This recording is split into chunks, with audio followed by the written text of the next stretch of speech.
আপনি জেনে রাখেন, আপনি শুনে রাখেন, মনে রাখেন, আপনার সন্তান আপনার অপমানের একটা লাঠি হবে সামনে, আপনার অপমানের লাঠি হবে।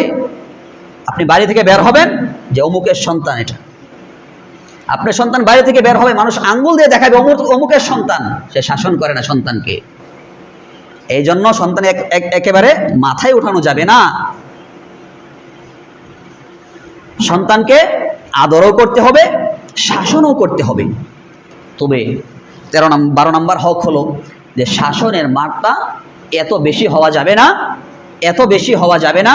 অনেক বাবারা এরকম আছি আমরা, যাদের সাথে সন্তান কথা বলতে ভয় পায়। আছে না নাই? যে সন্তান কথা বলতে বাবার সাথে ভয় পায়। শাসনের মাত্রা কিন্তু এতটাও হওয়া উচিত নয়, এটা হলো জুলুম সন্তানের উপর। যখন আপনি শাসনের মাত্রা এত বাড়িয়ে দিবেন, সন্তান আপনার সাথে